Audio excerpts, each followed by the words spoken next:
YouTube? Welcome back to the Minion Moto Show. It's your boy, Minion Moto. So, I'm going to talk about the things that I love about my KTM 250SX. So, hell, let's get into it, right? Might as well.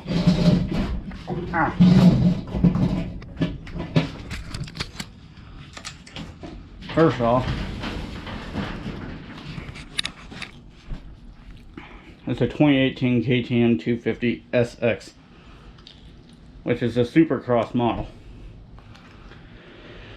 or the track model. No, it's not the XC or the XCW, which is the trail model, which, you know, it's alright. The bike shop kind of lied to me when I bought my bike, so it's kind of like, well, whatever, but you know what? I'm happy that they did, because I couldn't be any happier about this bike. There are parts readily available for this bike. Like that spare wheel right there that has my paddle tire on it. From Ontario, California. It cost me $311 and some odd cents after taxes and shipping. Bought the IMS 3.5 gallon tank. That was about another $300. Maybe about $350 after taxes and shipping. Bought the Luxon handlebar mounts. These sons of bitches were expensive because they're aluminum, and they're not forged aluminum. They're actually a block of aluminum that they use a CNC machine to machine out. They have titanium bolts in there, which is nice. These sons of bitches cost me about $380 after tax and shipping for that. My hand guards here, $34 with tax and shipping off of Amazon. Whatever. My kickstand, $192 or $198.92 after tax and shipping. Rear sprocket, 50 something dollars or whatnot. Seat cover, $75 plus tax. Rear brake, or the shifter, and then the rear brake, which is black and gold as well. And I apologize, my bike is dirty. I just went for a ride, I think a day or two ago, and I haven't been able to get out here and clean this poor girl. But I did buy the front brake guard. These were originally white and I bought new ones in black. These were originally orange. The shrouds that I bought in black and white. The front and rear fender were both orange. I painted, or I bought new ones in white. So the number plate and the side plates are the only plastics that are stock on this bike. And I'm gonna have to buy some new ones here soon, because they're starting to get really gouged out and pretty scratched up and starting to look like shit. I think the first mod that I ever did with this was I took the power valve spring out and I put the red power valve spring in instead of the yellow one, which really woke this bike up a lot. It really helps make this bike hit hard, and a lot harder and a lot faster. And you know, the bike is, you know, for a dirt bike, it's probably average weight of about 260 to 270 pounds. About, you know, I know a lot of y'all that are watching this probably ride street bikes, and you're like, oh, 270 pounds ain't shit compared to my 500-pound sport bike or my 700-800-pound Harley. But when you're throwing this thing around in the sand and around the rocks and bushes, and especially out in the heat out here that we get 120 plus degrees, you start to feel the weight a little bit. You know, it came stock with this nice chrome pipe, which is now kind of got some couple of dents in it, so you can tell I fucking use this thing. Really the only things I would ever change on this bike from here on out would be hold on real quick, sorry about that. So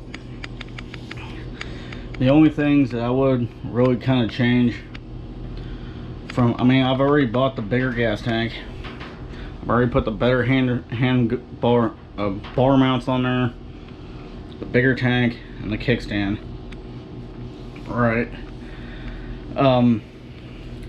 The frame,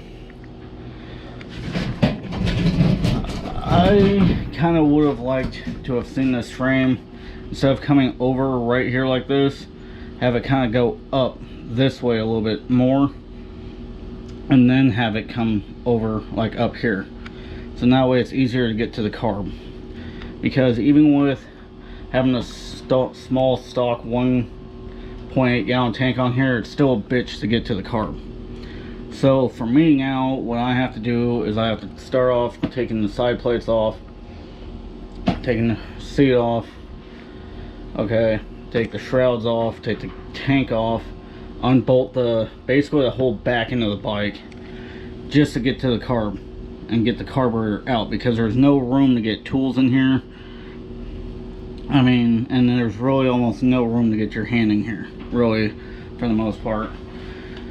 And like I said, if this frame was kind of went up a little bit more and then curved up, like right about here, about 1.5 to 2 inches, about 2 or 3 inches up this way, that would have been a little bit better.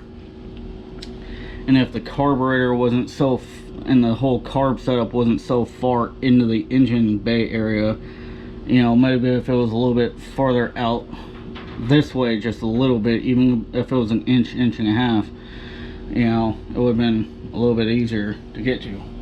Now from here on out, I would love to get a Electron carburetor for this thing, but my problem is yes, I have the money to pay for it, but before taxes and everything else, it's $555.50, and I'm not making that number up.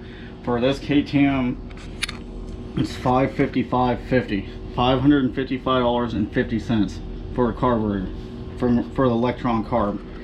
And I even looked at smart carbs, and they're anywhere from $524.90 to $800.24 or something like that, and that's without shipping or taxes and stuff like that. So $550, you know, or so for a carburetor.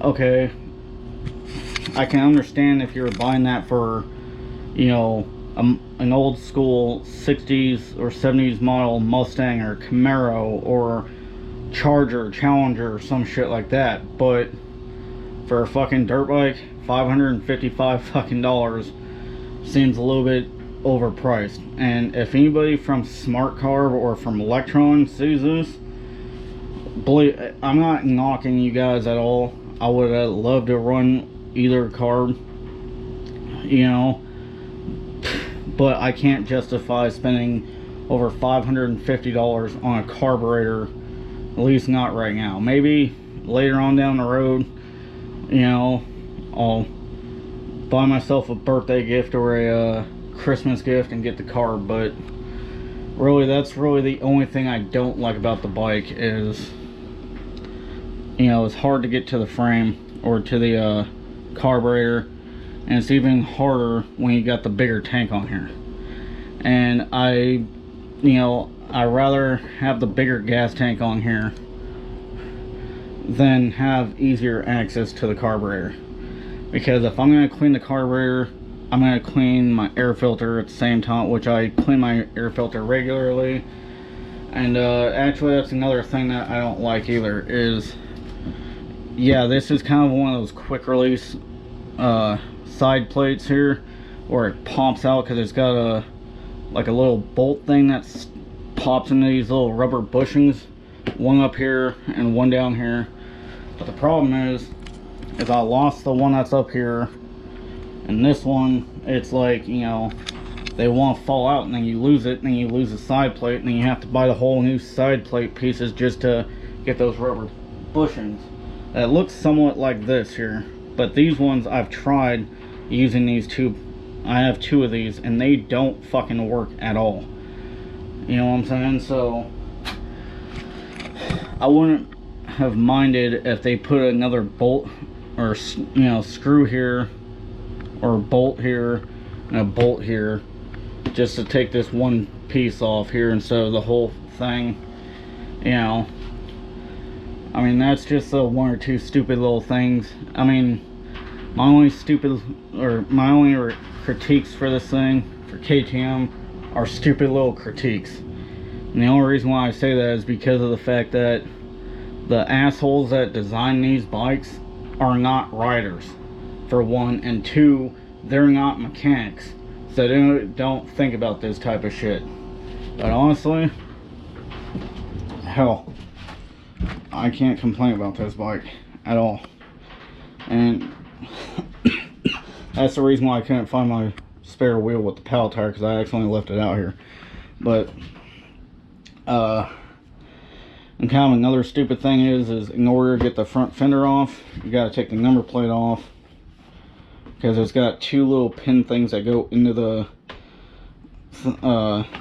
front fender, and then the front fender bolts are right here behind the number plate. So, which is alright, it's better than having to get up underneath here and doing it, but you know, whatever.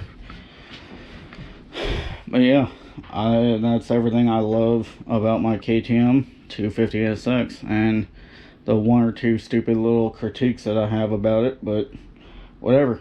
Anyways, love y'all, be safe, catch you on the flip side.